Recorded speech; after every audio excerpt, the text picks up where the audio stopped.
Hi friends, Lok Sabha election പാഠം 2 കേരളം. ഇത്തവണ Lok Sabha election UDF തൂത്തുവാരി എന്ന് പറയാം. 18 UDF, ഒരു LDF, ഒരു BJP.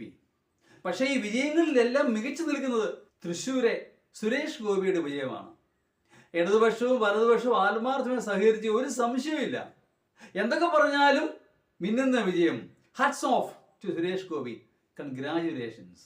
പക്ഷേ LDF 7 നിലയിൽ പൊട്ടി, എല്ലായിടത്തും തകർന്നടിഞ്ഞു. എനിക്കിപ്പോൾ ഓർമ്മ വരുന്നത് 2004 18 LDF, ഒരു UDF, ഒരു NDA, നമ്മുടെ PC തോമസ്. അന്ന് ഇലക്ഷൻ റിസൾട്ട് വന്നപ്പോൾ ശ്രീമാൻ AK ആന്റണി പത്രക്കാരോട് പറഞ്ഞു, ഞാൻ രാജിവെക്കാൻ പോകുന്നു. കാരണവും പറഞ്ഞു, പരാജയത്തിന് ഉത്തരവാദിത്വം ഏറ്റെടുക്കുന്നു മുഖ്യമന്ത്രി എന്ന നിലയിൽ. പക്ഷേ ഇന്ന് അതേ അവസ്ഥ LDFിനുണ്ടായിട്ട് ഒരു പ്രതികരണവുമില്ല. ഉത്തരവാദിത്വം ഏറ്റെടുത്തുകൊണ്ട് രാജിവെക്കാൻ മുഖ്യമന്ത്രി തയ്യാറാകുമോ? എവിടെ? ഒരിക്കലുമില്ല. പരാജയം ഇങ്ങനെ പിന്നാലെ വരുമല്ലേ, ബൈ ഇലക്ഷനായിട്ടും മറ്റു പല കാര്യങ്ങളിലും. കരിങ്കലിന് കാറ്റ് പിടിച്ച പോലെ അല്ലേ, ഒരു പ്രതികരണവുമില്ല.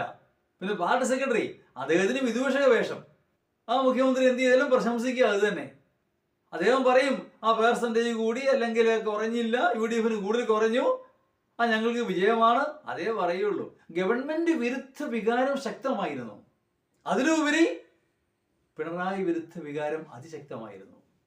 എന്തെല്ലാം ആരോപണങ്ങൾ, മാസപ്പടി മുതൽ എക്സാലോജിക്ക് മുതൽ കിടക്കുകയല്ലേ. ജനം ഇതെല്ലാം കാണുന്നുണ്ട് എന്നെങ്കിലും ഓർക്കേണ്ടതാണ്. തീർച്ചയായും പ്രതികരണം ഉണ്ടാവും, ഇന്നല്ലെങ്കിൽ നാളെ. ഓർത്താൽ നന്ന്. Thank you.